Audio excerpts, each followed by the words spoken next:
You're listening to Cards to the Moon, a podcast about trading cards from both a collector and investor perspective. We hope you'll stick around for the ride as we take a deep dive into the state of the hobby, share some hot takes, hopefully some useful advice, and fun stories along the way. Hey all, welcome back to another Friday edition of Cards to the Moon. This is episode 144. My name is Clark of fivecardguys.com and 5cardguys on Instagram. And yes, we are on Instagram threads too, so join us there if you'd like to engage with us on yet another platform. Today, I don't have my regular co-hosts with me, Hyung and John, but not to worry, I recruited a former World Baseball Classic and Olympic pitcher for Team Canada to join me. He's also a former guest of the pod and is now a podcast host himself, which we'll talk about later in this episode. So without further ado, Chris Beggs, welcome back to the show. Thanks, Clark. Thanks for having me. This is honestly like the first time I've been drafted because I never got drafted when I played pro ball. I was a free agent, so being drafted here, I feel pretty honored. It's turned back the clock 25 years. You know, a long time coming and well-deserved. If you missed the two episodes when Chris was on this show, go check out episode 123 and 124, where we talked about cards, particularly from the junk wax era. And he had a great story as well about how the great closer Mariano Rivera learned to throw his deadly cutter. So you don't want to miss that story. I believe that's episode 124. All right. I hope Chris has a few more stories like that today. So we'll see. We'll see how it goes. But we are still going to talk cards in this episode because Chris is still a collector. And off the top today, no, we're not going to talk about Shohei as we have for the past few episodes, kind of Shohei out a little bit. But I do want to talk about who The Athletic calls the other MVP unicorn. And his name is Ronald Acuna Jr. And if you read the Athletic article, they argue that he's having one of the best season of any leadoff hitter ever, including, speaking of junk wax era, Ricky Henderson, who we're both very familiar with. And for context, I want to give you some stats. Acuna, to date, has 21 homers, 41 stolen bases, 78 runs scored, all before the All-Star break, which happens next week. So if he keeps up this pace, he'll be in the 40-75 club. And Chris, you know how many guys are in that club right now? Well, I know there are, 4 that are in the 40-40 club. Mm-hmm. And there are none in a 50-50 and none anymore in that. So I'm going to go with a big 0 on that one. He would be the founder. And you would be correct. He would be the founder of the 40-75 club if he keeps up the pace. It doesn't even sound good. I mean, if you can't do 75-75, don't even bother because you can't do 40-75. It doesn't sound good. Right. It's got to be even. 50-50 is more impressive than 40-75. Now, I remember when I played, or maybe just after I finished, I think it was Matt Kemp. I remember hearing him say that he thought that he could do a 50-50. And, injuries and everything like that happened afterwards. He didn't get there, but he was a guy who had that kind of talent. Mm-hmm. You know what? When I got back into playing fantasy baseball, Matt Kemp was number 1 draft, number 1 pick off the draft. And I kind of got into collecting sports cards around the same time. So, of course, I'm like, I need a Matt Kemp rookie. Of course. And you know what? I'm kind of glad I didn't pull the trigger. Because, man, a lot can change in 2-3 years. You could still get one right now. Good investment. He might still come back. Right. I'll tell you what, he hit the furthest ball off of me. I'm pretty sure it was him, if my memory serves me correctly. That did not go out of the park. Yeah, okay, it was a foul? No, it was dead center field in Las Vegas. Dead center was about it's a bandbox, but it goes straight out to about 435. And he hit one a mile high. And I actually had Dave Roberts, the manager for the Dodgers. For Dodgers. He was out there playing center field because he was on a rehab assignment with us in AAA.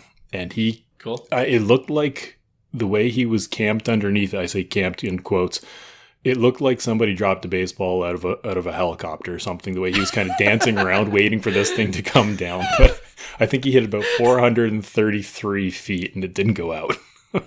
I get it. Dead center, right? Dead center. Well, that's a special memory.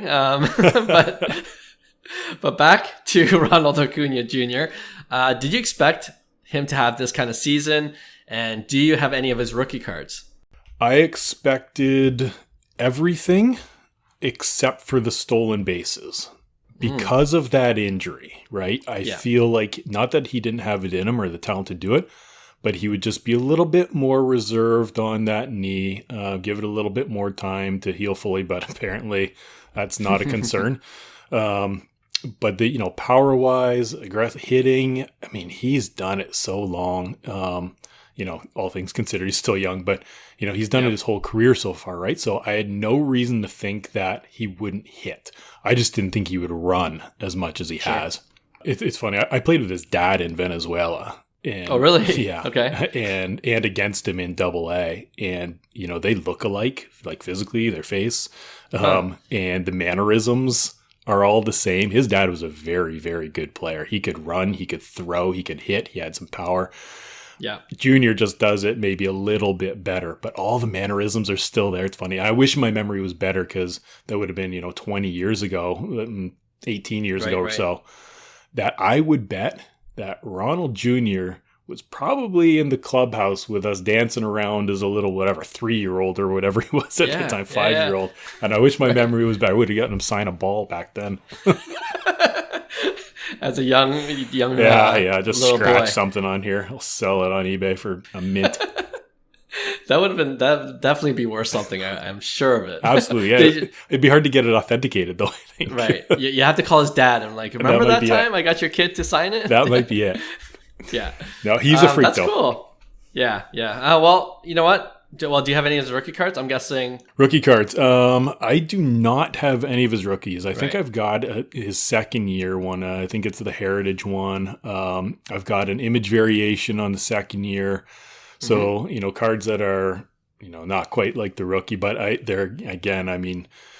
listen to your podcast. It's always trying to find the right time to buy these cards, right? And they're really, unless you were getting it when he was injured, now's not the time to buy a Ronald Acuna, I don't think. You're paying top dollar right now. But 100%, I really like the cards, the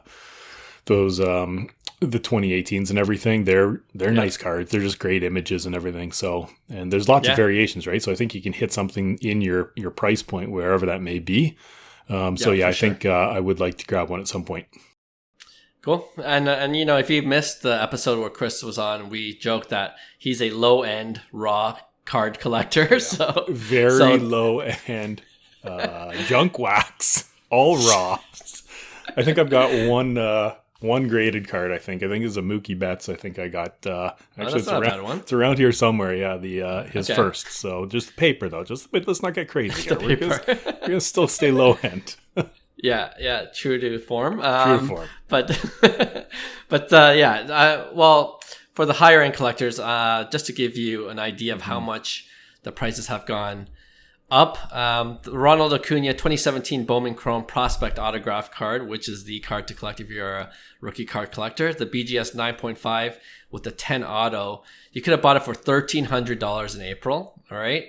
And the last one sold recently for $1,700. So, it's gone up $400 since 2.5 months ago. But if you look at the Topps Chrome, I looked at one that recently sold, like yesterday. His Topps Chrome Blue Refractor Rookie Autograph, which is numbered to 150. The same grade, BGS 9.5, which is a gem mint, and a 10 auto. Sold in April for $1,800. All right. And it sold again July 2nd, actually, for $1,860. So it's even. So this is what I'm thinking. It's expensive, okay? It's expensive. 13, 17, 1800. It's expensive, but it hasn't gone skyrocketing like Shohei cards have since the beginning of the season. And I feel like, just like the Athletic article alludes to, Ronald Acuna Jr. is kind of flying under the radar despite his amazing statistics, right? Yeah, I agree with that. If he finishes with the 40 home runs, 75 stolen base season, if you want to take the risk, it's not the riskiest thing, right. I'm kind of watching some cards on eBay. I don't know if I will ever pull the trigger, But yeah, if it dipped a little bit more, then I might take the risk because I really do think I'm surprised that it hasn't gone up as much as I thought it would. Well, I guess production wise, if you believe in what he's doing and this is who he is, then those prices shouldn't drop anymore. I don't think, right? We're not at the peak of the market anyway now in cards anyway, right? That's right. Yeah. So they should drop. And if he does, like you're saying, end up, even if it's not 40, 75, if it's 40, 60, something like that, which is almost probable, more than just possible. Then, by September, October, when those things happen, or November, maybe those prices do kind of make a jump. And now after, it's happened and everybody's like, oh, geez. He's like you said, that unicorn, right? The one of one. He is that guy. And then people jump on that train and get off the Shohei train, maybe. Yeah. Just keep flipping back and forth between Shohei and Acuna. Yeah. So that's the strategy. I agree with you. And you have a couple grand just to play with. But you know what's going to happen though? If I ever invest in Ronald Acuna Jr., his knee's going to go out. So you know what? For the rest of the Ronald Acuna collectors, I might just hold off.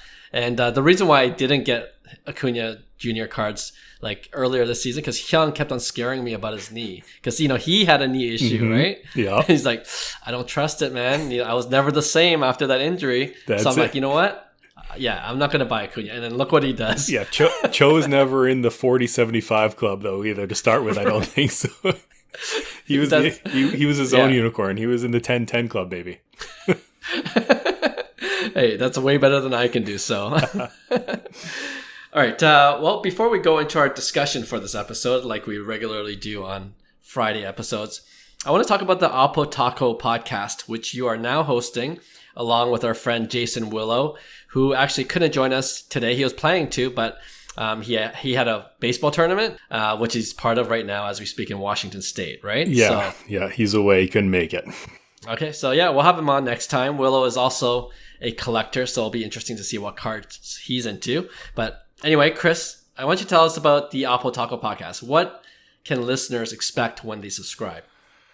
So we've launched it. We're now we've done 5 episodes. It's really kind of just all things baseball. And, we talk about a lot of big league stuff, obviously, get into some prospect stuff, minor league stuff a little bit. And, with the college ball season that just kind of wrapped up, we did a little bit of there too. So, and Willow's really good as a, kind of a recent grad. He keeps in touch with all that side of it with the college stuff. So we're there. We've talked a little bit, I think, about the grassroots stuff, and we'll get into some of that as well. We had our first guest on, Scott Richmond, who was fantastic and told some stories. And we kind of followed along his career, and somebody that we've played with Team Canada and everything as well. So and pitched in the big leagues with the Jays. So he was phenomenal. But really, it's kind of anything that's relevant in the previous week. So lately it's been All-Star game talk, and a draft is coming up. And Will and I have talked about our own experiences as well. What it was like being drafted. Willow was drafted, I was not. So I talked about my free agent kind of path. Right. And then we get into, how we selected going to a college. That was one episode. And hopefully some of those things are helpful for some of the younger kids who don't know really what they're doing, what they're looking for, what they should be thinking about. So it's kind of all things baseball. We like I said, we kind of mainly targeting the big league stuff and the stuff that we're hearing about in the broader sense, in the bigger sense, in the grand scheme of things. But anything that comes up, we're going to try to stay relevant and just kind of entertain, tell stories. And we do, have some guests in mind that we're going to reach out to, some prospects, recent big leaguers that have said that they'd be happy to come on. So we'll be trying to get more of those on too. So it's been a lot of fun so far. There's a learning curve.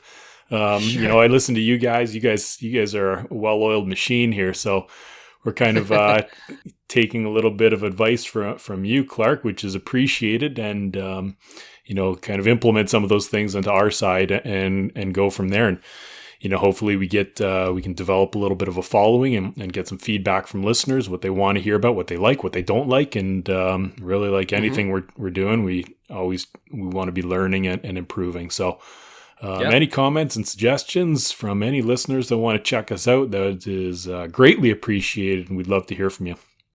Yeah.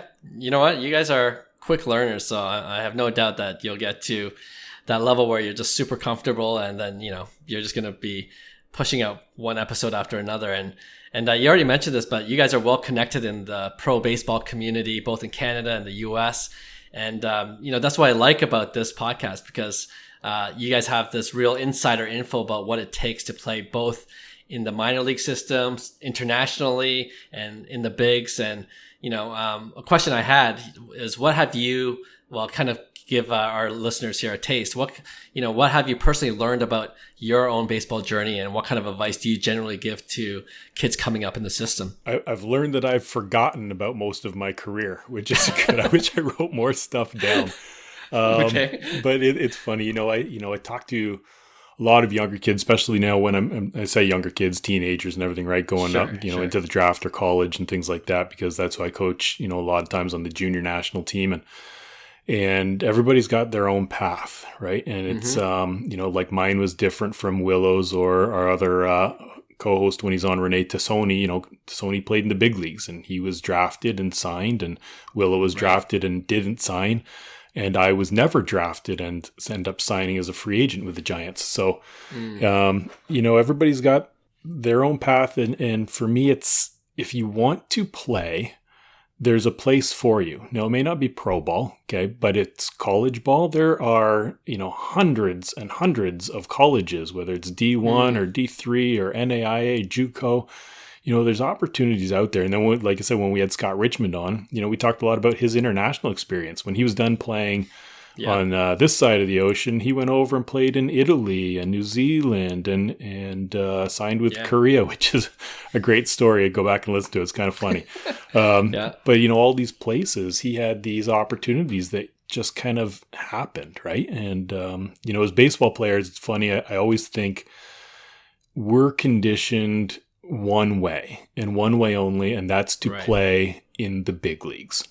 And anything else is kind of out, we got our blinders on about that. But, if you kind of go about the process and keep working and driving, lots of different things fall into place, as it did for me. Like, I didn't even realize like Team Canada was really a thing until I got my first call to go in the Olympic qualifier. I never played on the junior national team. I wasn't good enough when I was younger. It wasn't until I was in, Double A that I got a call. And it was like, hey, you want to go to the Olympic qualifier in 2003 in Panama? I was like, okay. It's like, next thing you know, I'm rubbing shoulders with Justin Morneau and all the, guys like that. And it's, and guys who had big league time. So, those opportunities are there. And if you keep kind of doing the right thing, good things generally are going to fall in place. And that's one of the messages that I like to give to kids. Yeah. Great advice. Great advice. And, if you're a baseball fan, or if you have a kid coming up in the system, this is a podcast you need to be listening to. At 5cardguys, we're actually helping produce the Oppotaco Podcast, and we'll definitely start posting some of the content up on our social media channels as well, to get the message out there that the Oppotaco Podcast has launched. And in fact, just a heads up for our Cards to the Moon listeners, our next Tuesday episode coming up on this pod will be one of the recent episodes from the Oppotaco Podcast, just to give our listeners a flavor of what it's all about. And I think we're going to play the Scott Richmond interview, which was a great interview, and he provided a lot of insight. I remember him watching him as a Blue Jays pitcher as well, so there's that connection too. But I think people will enjoy it, especially if you're into baseball and baseball cards. Richie's great, and he if you remember him with the Jays, then that means you are a serious baseball fan. He didn't have a long career, but he has had a very interesting career. And I had actually never heard the entire Scott Richmond story, even though we were teammates, in our past. Right. So it was great just talking to him about it. And, just like any of us, when we get back together, it's joking around and laughing and telling stories, right? So it was a lot of fun. So I hope your listeners enjoy it as much as we enjoyed creating that show. Yeah, I'm sure they will. And we'll link the podcast in our show notes below, so it'll be easy to find. And they also have an Instagram page, so you can follow them there as well. All right. Thanks, Chris, for telling us about the podcast. Since you're here, we might as well talk about cards a little bit more. Yeah. So to close off this episode, I wanted to talk about, now that we're halfway through the season with the All-Star break coming up, are there any players that have surprised you in terms of their performance, whether good or bad? Whether they outperformed, your expectations, or whether you had high expectations and they just did not hit those, markers. So, you can start with good or bad. I'll leave it to you, and then I'll follow you. I've got a list of a few, and there's lots. You can exhaust the entire rosters of all 30 teams, right, and go through and pick some on either side of it. But I know in one of our pods I'd mentioned, because we kind of did this, a surprise and a disappointment. One guy, it's like I never really loved him when he played for the Jays. I didn't really like the just kind of the demeanor, the way he carried himself. But I will give credit where credit is due, and that's Marcus Stroman. The guy is guy is dealing. The guy is doing really well. Right now he's like 9-6. He actually threw today, so I don't know what the updated numbers are. 9-6 with 2.76, a 108 WHIP, and a 3.3 WAR. He's arguably having his best year that he's had as a big leaguer, and could be pretty interesting trade bait coming up for playoffs and everything. So, he's one. I'll give credit there. Still don't love watching the little bit of the show that he puts on there. I guess I'm old school, but right. I don't hate it. He's okay, and I get what he does, and I get that he is entertaining to watch. And if he keeps pitching the way he does, that's one for me. He's surprised me this year. Okay. I didn't expect that, but I should have known, because you're a former pitcher and you go right to the pitchers, right? I tend to have a lot of pitchers, but I'd give you another one that I like though. Okay. Sure. So this is a younger guy. If there is a Jays connection here, and that's not intentional, went to the Diamondbacks, and his name is not Lourdes Gurriel Jr., who could have possibly been on this as well. Right. It's Gabriel Moreno, the catcher with Diamondbacks. When the Jays made that trade, I was a little bit disappointed, because he was a guy, I watched him, I think it was his first game up with the Jays, and all I needed to see was him throw down to second base. And I can't even remember if they got the runner stealing or not, but the speed of his transfer and his throw was lightning fast. And to me, if you can be that athletic and quick as a catcher, I want that in my system, because that's just a massive advantage, right? Especially now when we're talking about promoting base running in the game and everything. Sure. I wanted him in the system. And now he goes to Diamondbacks. He's hitting 271, not a lot of power there, a couple bombs, 26 RBIs. He's actually got an 81 OPS plus, which is below average, right? 100 is average. So he's 81, and he's got a 657 OPS. He's got a 1.5 WAR, and a lot of that's going to come from defense. He has thrown out 48% of base stealers to lead the league by far. Wow. Yeah. So that's one to me. So he's hitting for a respectable average, and he hit through the minor leagues, and he's got that defense. To me, that could be a guy for, if you're talking about investing. I know you guys don't love catchers either. They're tough. Catching's tough. Pitchers and catchers. Catchers are tough. I will agree. Unless your name's Rushman right now, or Yadi maybe for a long-term investment. But he's a guy that I think he's got some longevity at that position at a pretty high level. Okay, I like that pick actually. Like you said, he was a Jays prospect, and he was one of the higher top Jays prospects coming up in the system. So, as soon as he came up, the hype kind of died down. So I don't think it's that expensive to pick up a Gabriel Moreno. Not even for his autograph I think you can pick up some cheap ones. Especially those base paper ones that I look for.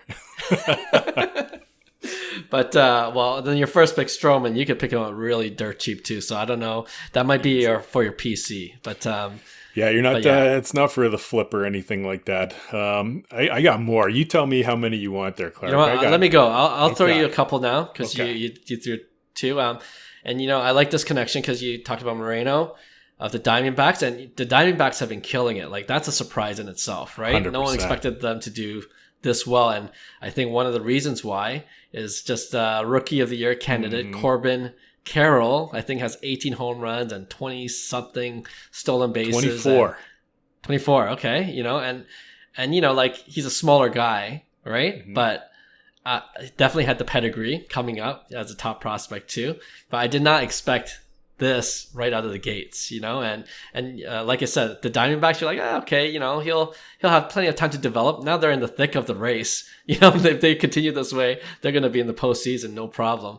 And Corbin Carroll is like, he's a runaway National League Rookie of the Year candidate for me, and I'm sure for a lot of writers too. So Corbin Carroll, we talked about him in a previous episode. Probably not the cheapest to get, but if you believe in him long term, why not buy it and just hold? Yeah. But Carroll's amazing. I got him on my list as a surprise too, not because I actually had him as my favorite for Rookie of the Year, followed by Jordan Walker was my second pick. But Corbin Carroll, the one thing that surprised me about him was the power. I didn't know that power was in there. And like I said, he's got 18 bombs. Too, I mean, he's got a 930 OPS, 151 OPS plus, and a 3.8 WAR. And the guy is 22 years old. So he's insane. So I mean, I don't know if Cho was on your show when you talked about him last, but we actually played against him in the World Championships when he on the junior team when he was a junior team, and they, they all blend together. I can't remember if it was. I want to say it was the 2017 year. I want to say it was that one, but he was impressive then. The speed, I always say, I talk about it on our podcast a lot. Speed is something that I always love to watch. It is exciting, it's exhilarating, and it doesn't stop, right? So he's one that, again, it was not that I didn't think he was going to do well. It was the power that was surprising for me. Collectors love power numbers. So if you can do that, exactly right. That can be a pretty good pickup if you can get one for the right price. Well, talking about speed, I don't know if you saw that clip where he was on first base and the guy after him just hit a single and he scored from first base. I did because it was like one of those bloop singles, and he's like, I'm gonna go for it when he rounded third. I did see that. I can't remember if there was 2 out or not, which helps in that decision making. But it's just speed doesn't stop, right? And when you give a guy like that and another guy named Ellie De La Cruz, same type of thing. So if you don't, ease off when you're running the bases, it puts so much pressure on the defense, and it causes a lot of good things to happen for your team. So, he's another one of my good picks. But Corbin Carroll's outstanding. And I don't want to spend too much time on this because we mentioned him last episode or the episode before last. But Luis Robert, I just saw him smash that home run against the Jays, where he just kind of. Yeah, he is probably like that Matt Camp homer off you. He just is out into the stratosphere. Yeah, I saw that one too. I think it was 450. I think he had on 450. I want to say. Okay. It was a monster shot, but I'm with you on that one. I like, I like seeing prospects when the hype is there. I like to see them follow through with it and kind of become what everybody thought they were. I don't, it's not fun to watch guys fail and everything, whether it's for them or just as fans, right? I want to see Ellie De La Cruz be that superstar. I want to see Lou Bob be that superstar power hitter. And, this looks like he's coming in, back into form or whatever for what his prospect status was. Now he's in the home run derby too. And it's going to be exciting. I looked at those brackets, and on our podcast, I kind of said, who did I have? I had, it was Willow picked Pete Alonso, and I picked J-Rod. Unfortunately, those two are they're going against each other in the first round. So one of us is out. So right away. We didn't know that at the bracket because the whole field hadn't been picked. But now if I had to pick, I said Luis Robert's going to be my pick now, and looking at the bracket. I think he's facing Rutschman in the first round. And so I think he can take him. So I got him as my pick. Okay. You know what? I'm betting with Willow. Alonso, he's been there. I feel like it's different in the home run derby and, when you hit homers in a game, right? Yeah. And I feel like Alonso knows like the technique of hitting home runs in a derby. Yes, he does. Yeah. I actually had Alonso and J-Rod were my 2, and I let Willow pick first. He picked Alonso, so I was like, okay, I'll go J-Rod. But then they're facing off, so I don't want that matchup. I think that's a coin toss. Right. Anything can happen for sure. All right, I like that. Let's go to the bad side. Like, what players, did you have high expectations for going into the season, and they just have not performed like you expected them to? Okay, I got a few here. I'll give you some quick rundowns, then I'll elaborate on one. Sure. But Manoah is obviously one, man, from last year to this year, terrible. And he's coming back this week, actually tomorrow, I think. And, so hopefully he turns it around. Brady Singer I had as my very, very dark horse. Like, high odds at Vegas for like a Cy Young contender for AL. Wow. Yeah, it's not happening. Okay, that's not happening. Don't put money down on that one. Okay.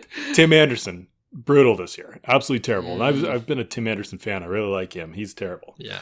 And then we get down the ones here. Okay, these couple break my heart. Okay, One's a position player, one's a pitcher. So the position player signed a $300 million contract this year with Phillies. Might be named Trea Turner.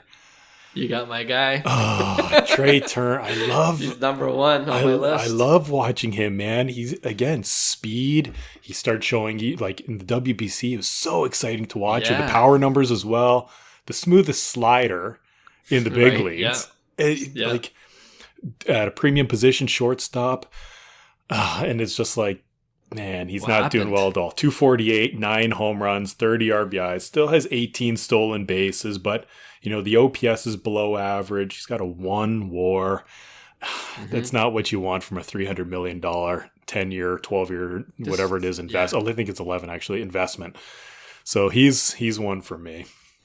This is what happens when they sign big contracts like that, eh? It's a cliche now. You know what I mean? Like, they never work out. The problem is somebody's going to do it. Somebody's going to sign the player to that contract. So if you want him, you got to match it or that's the game. Beat it. Yeah.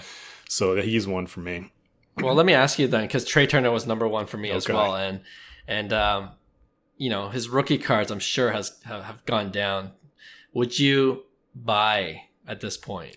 So that's one that I would. He's in my eBay search. He's there. He's there. Okay. So I don't have any Trea Turner, even base. I got nothing. I've got no Trea. So, and again, that was kind of at the time when a lot of us were out of the hobby. So I don't have any of his, and I go to Cho's office every now and then. He's got a beautiful parallel auto. And I look at it and I drool a little bit all over it just to get the grade down for the next time it's got to go in. So yeah, it's one that I definitely think that would be a good pickup. Graded or raw, whatever. Whatever you like. 100% though, the great buy.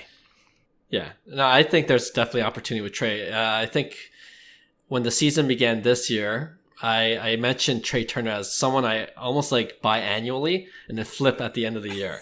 And for some reason, life got busy. I didn't pick him up. I guess it's good timing for me because, it wouldn't have worked out this year, I don't think, unless he really picks it up in the second half. But for longer term, yeah, why not? Like, this is the opportunity to get it. I just don't see him.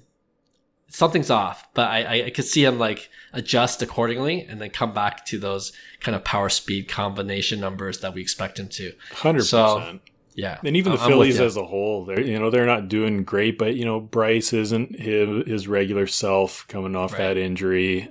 Trea's not himself.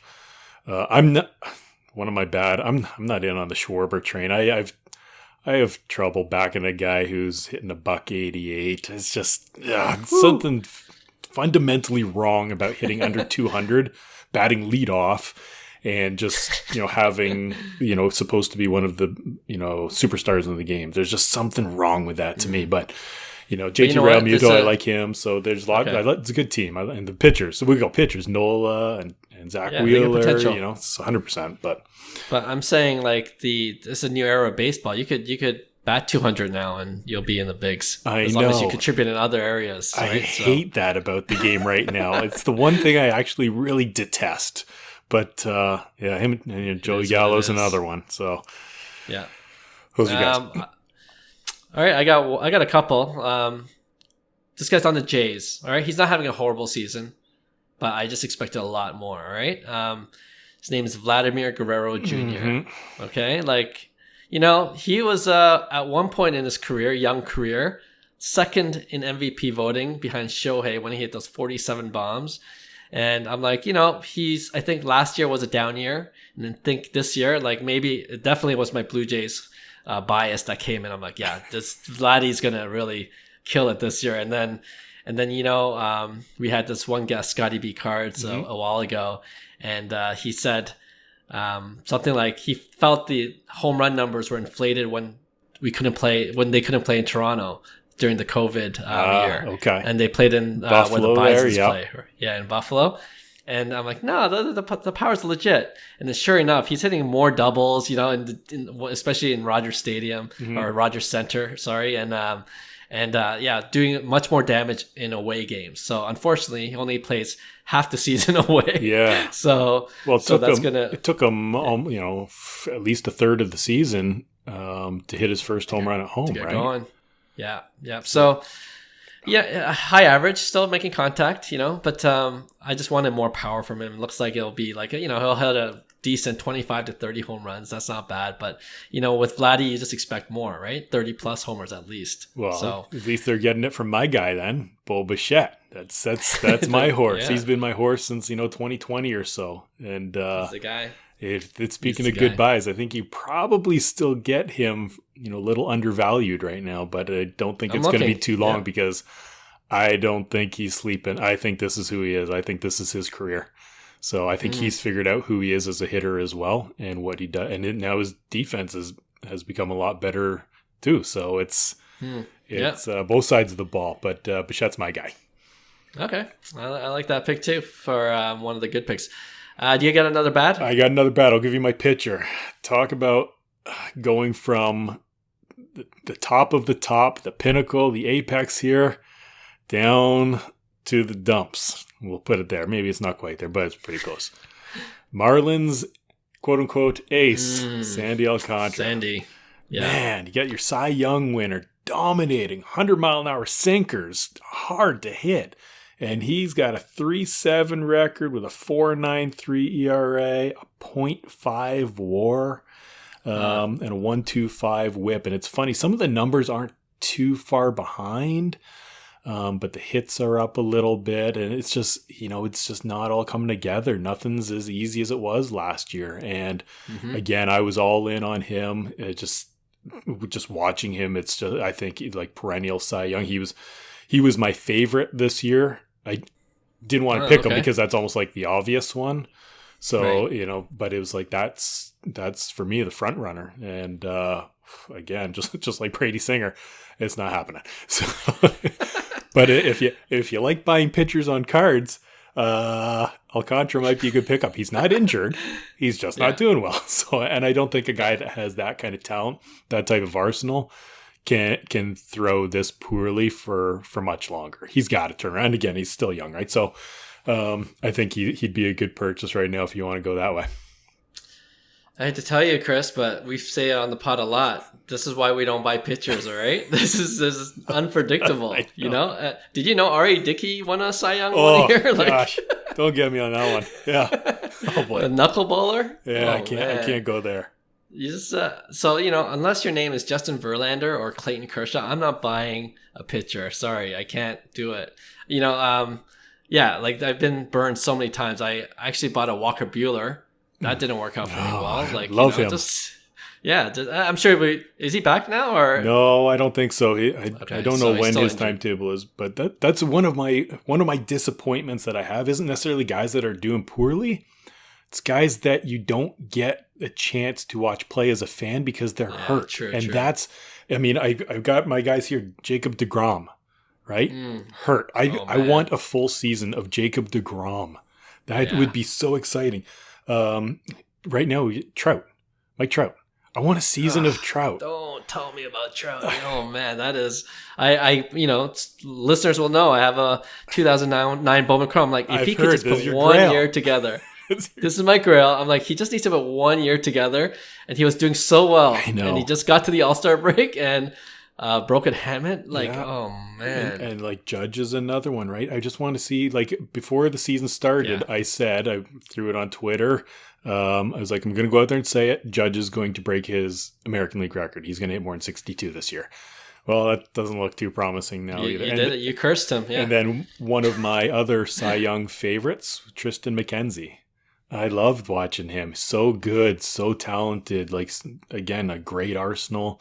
And he's hurt. I just want to be able to watch these superstars be good. And we're having that stolen from us, I think, right? And so that's what they got to stop. You know what they got to stop doing? Throwing the ball too damn hard. Just take it off. I've got like a pie in the sky suggestion / theory that we'll save for one of our podcasts one time. People will think I'm crazy, but I'll throw it out there and people can attack me all they want. We'll save that for another time. We'll tease it once that episode comes out. Yes. All right, I got one more for the bad, and then we could wrap it up because I feel like this is one of the more bigger disappointments.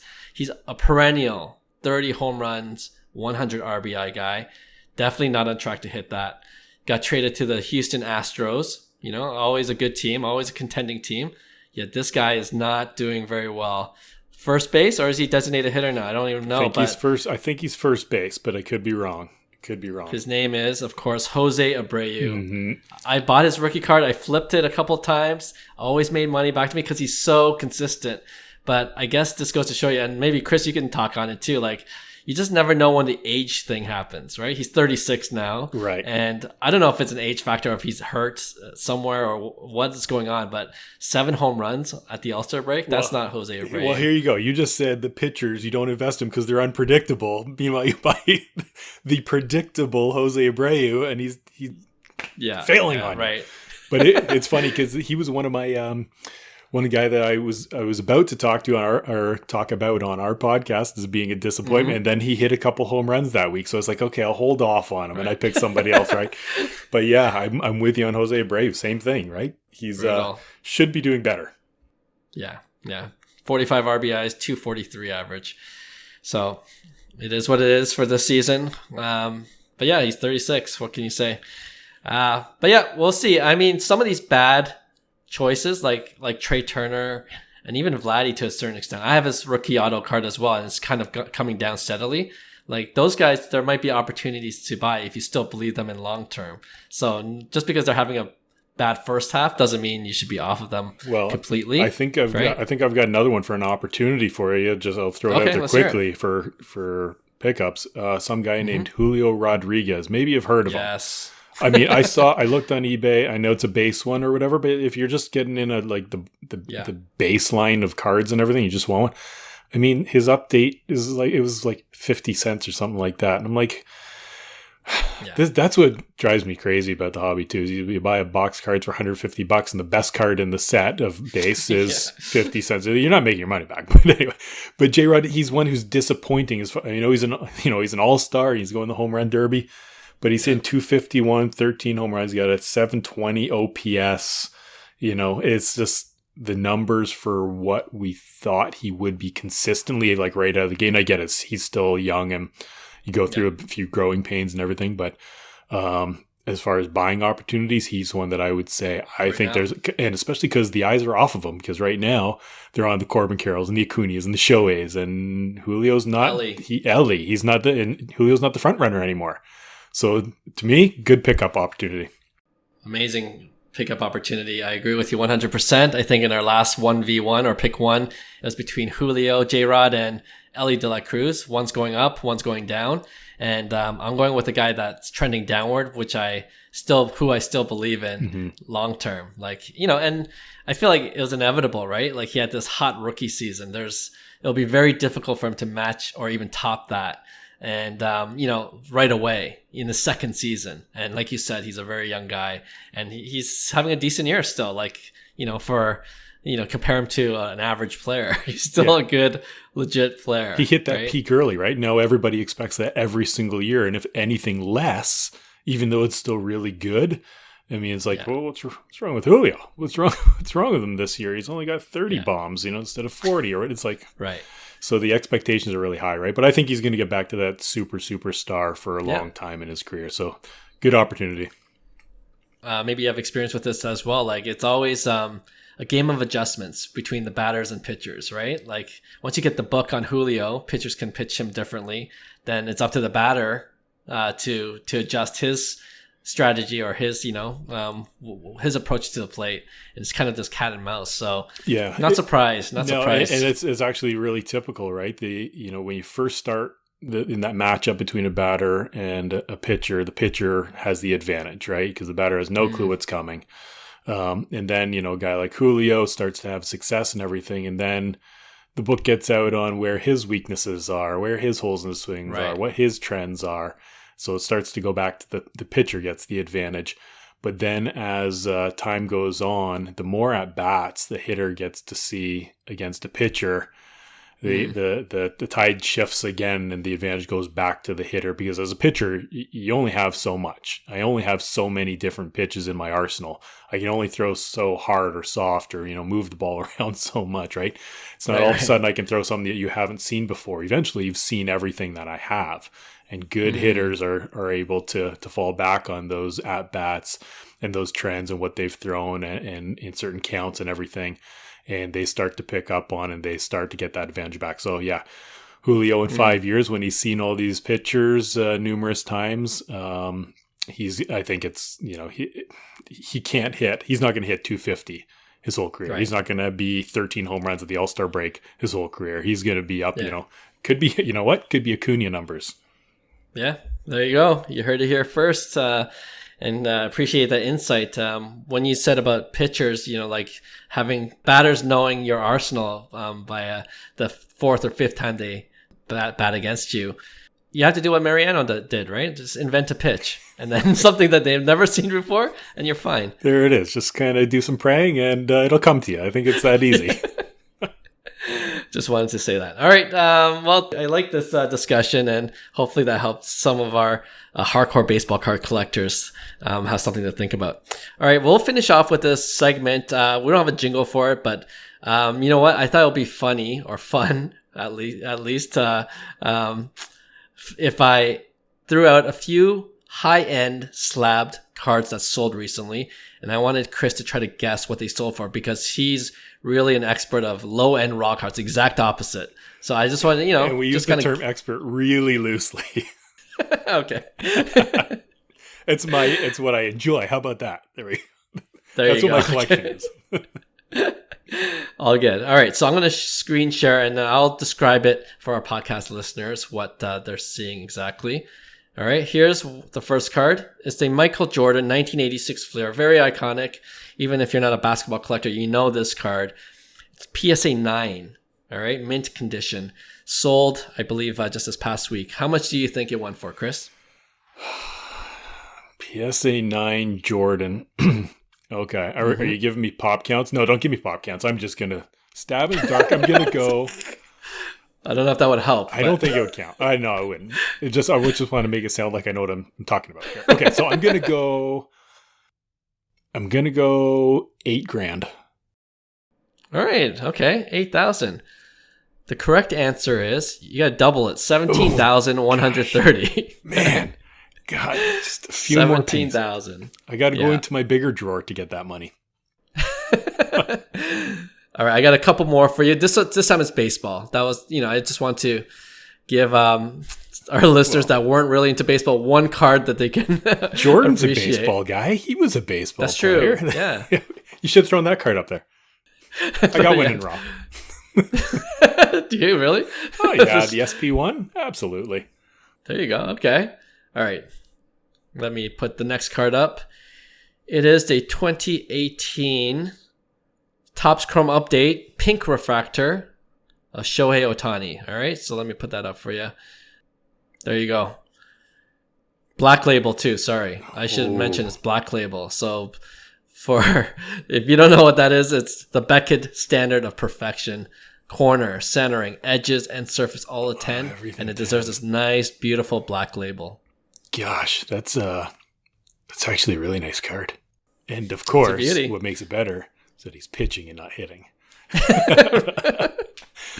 Okay, so Pitcher we got bias there, yeah. 10 pink refractor, non-numbered, correct?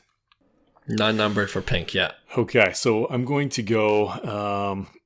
This has got to be north of that Jordan. So I'm going to put it at 24.5. $24,500. Yes. All right. You know what? There was another black label Shohei Ohtani refractor that sold for something similar to that. It was a batting image, right? Okay. And it was a base. It was a base too. So I don't hate that guess. But you know what? You should know that we don't respect pitchers in this hobby. So it's sold for $7,000. Oh man. Good golly. So I can get this over the Jordan? Man. There you this go. is a nice card. I like that. Although it's way out of my budget still, but I'll fantasize about it tonight. I'll dream about it. All right, one more. We talked about this guy at the top of the show, so only makes sense to end the show off with this one card. It is the 2017 Bowman Chrome Prospect Auto Green Shimmer, which I believe is numbered to 99, God. Refractor of Ronald Acuna Jr. All right, so here's the card for you. And the grade is BGS 9.5 autograph 10, which is gem. Oh boy. Okay. This is a nice card too. Yeah. This is the card you want. This would not have been his autograph on the baseball when he was 5 years old in the clubhouse in Venezuela. This is a little bit different. Okay. I'm gonna definitely, it's trending upward right now. So, oh man. At a 99, I'm going 11.5. 11.5. Okay. You know, I want to just check that it's numbered to 90. Yes, it's numbered to 99. Just wanted to make sure that was the case. Sorry, what did you say? It was. I went 11.5. 11,500. All right. It actually sold for half of that, 5,600. So people are like, this Begg guy is a sucker. I can sell him anything. I'll tell him it's a good deal. That's what we learned in this segment. That's what I learned, yeah. I'm going to get my DMs all over the place from card collectors, investors, and everything, trying to sell me stuff. For Beggs, just inflate your number for your pitching cards. And then you'll get a good deal from him. No problem. Kidding. Oh, man. I'm going to have to sell my house. Well, I hope that wasn't too mean. I'm good with it. Okay, good. I thought it was funny. And you know what? When Willow comes on the show, we'll do the segment again. I think it'll be, he's a fellow low-end collector. Willow's a fellow low-end guy, yes. He admits himself. So it'll be fun to test it out with him. You can get him with some football and basketball, too. He does a little bit of those ones. Oh, does he collect those as well? Yeah, a little bit. Yeah, he does. He does. When we were at Cho's place, he was going through that box with the basketball and football as well. Nice. All right, good to know. Anyway, Chris, thanks for guest hosting with me on this Friday episode. And once again, definitely listen to the Oppotaco Podcast, which is available now anywhere you listen to your podcast. And we'll, again, as we mentioned earlier in the show, this Tuesday episode coming up will be one of the episodes from the Oppotaco Podcast. So, Chris, any last words before you sign off? Just want to thank you, Clark, for your guidance in starting that podcast, and we've really appreciated it, and your continued support. And to your listeners, if you like what you're hearing, or even if you don't like what you're hearing, let us know and tell us how we can fix it, or tell us what you enjoy. So, do appreciate it, and thanks for having me on. I'm available anytime. This is fun talking about cards, and I'm okay being the butt of a few jokes at the end with comps and guesses. Of course, yeah, you'll be back for sure, and we'll have Willow on as well. All right, thanks, guys. So we would thank all our listeners and subscribers, and we'll have that special Tuesday Oppotaco Podcast episode for you next week. See you then. Bye. Hey, thanks for listening to Cards to the Moon. We'd really appreciate you subscribing to our podcast wherever you listen to your podcasts, and you can also connect with each of us on Instagram at 5cardguys, or you can follow Hyung at Integrity Sports Cards, or John at TradeU at Recess. You can also check us out at fivecardguys.com. Thanks again, and hope to connect soon.